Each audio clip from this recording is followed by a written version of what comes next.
Baik, Assalamualaikum warahmatullahi wabarakatuh. Sebelumnya saya akan perkenalkan diri terlebih dahulu. Perkenalkan, nama saya Triana Davila Rahman, saya dari kelas 4405. Di sini saya akan menjelaskan tentang tugas manajemen human capital, yaitu mengenai masalah SDM pada PT Ruyung Karya Mandiri.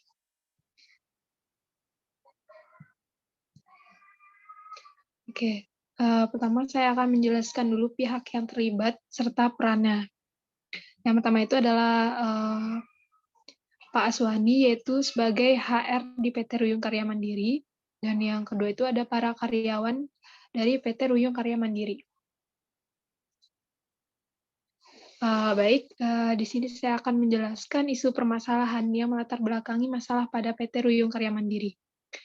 Di mana dalam menjalani karirnya sebagai HR dari PT Ruyung Karya Mandiri, Pak Aswani ini menyampaikan bahwa banyak masalah yang dihadapi terkait dengan hubungan kepegawaian, diantaranya banyak karyawan yang pindah kerja, dan Pak Aswani itu terkadang merasa sangat kewalahan dengan mempekerjakan karyawan baru, di mana karyawan baru tersebut harus mulai mempelajari segala sesuatu dari awal, dan menurut beliau ini bisa menjadi masalah besar ketika perusahaan ini sedang mendapatkan permintaan pengiriman tenaga kerja.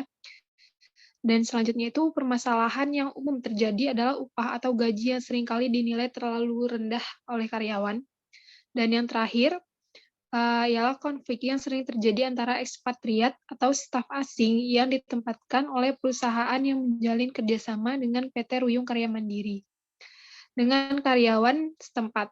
Dan beberapa karyawan mengaku bahwa terkadang perbedaan budaya yang seringkali mengakibatkan munculnya kesalahpahaman. Pada contohnya saja kasus pada tahun 2007, pada PT Ruyung Karya Mandiri menjalin kerjasama dengan salah satu hotel di Dubai dalam mencari waitress serta room cleaning service untuk hotel tersebut. Sekitar 3 orang delegasi dari Dubai ditugaskan ke Jakarta untuk menyeleksi calon kandidat. Karena perbedaan budaya tersebut, di mana orang Dubai berbicara itu dengan nada yang keras dan lantang. Dan beberapa karyawan merasa bahwa mereka diperlakukan tidak baik.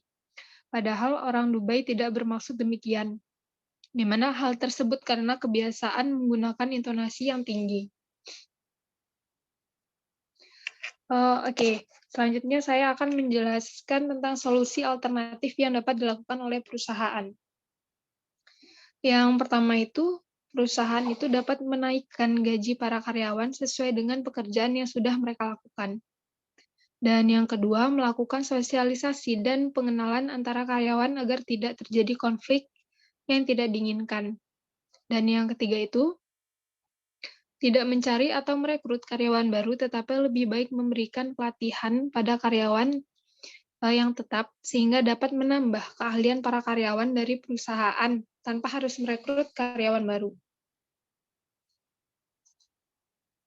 Oke, selanjutnya saya akan menjelaskan tentang solusi terbaik yang dapat dilakukan oleh perusahaan Ruyung Karya Mandiri. Di mana perusahaan itu tidak harus langsung menaikkan gaji dan merekrut para karyawan baru untuk mempertahankan para karyawannya. Karena jika merekrut karyawan baru sebenarnya akan membuang lebih banyak waktu dan harus mengajari dari awal hal-hal mendasar pada perusahaan yang secara tidak langsung itu sama saja dengan pemborosan pada hal materi serta membutuhkan biaya tambahan. Dan karyawan baru tersebut juga harus mulai mempelajari segala sesuatu dari awal, dan ini bisa menjadi masalah besar ketika perusahaan ini sedang mendapatkan permintaan pengiriman tenaga kerja.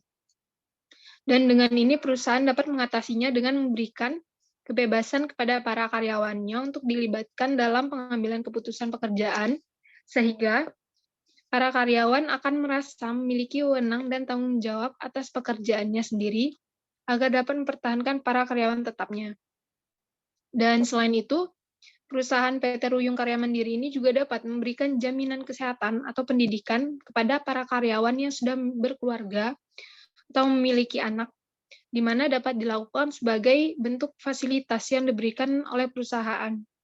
Dan yang terakhir, untuk mengatasi kesalahpahaman atau konflik kepada staf asing atau ekspatriat, dapat dilakukan dengan cara mempersiapkan penataran baik untuk staf asing maupun karyawan perusahaan dengan menjelaskan mengenai perbedaan budaya, karakteristik, pengharapan, dan etika dari masing-masing budaya yang berbeda tersebut sehingga nantinya akan dapat meminimalisir konflik yang dapat terjadi dan dapat mencapai tujuan yang diinginkan atau diraih oleh kedua belah pihak sehingga dapat tercapai dan secara baik dan optimal. Baiklah, itulah presentasi saya mengenai masalah yang terjadi pada PT Ruyung Karya Mandiri. Apabila ada kesalahan, saya mohon maaf. Assalamualaikum warahmatullahi wabarakatuh.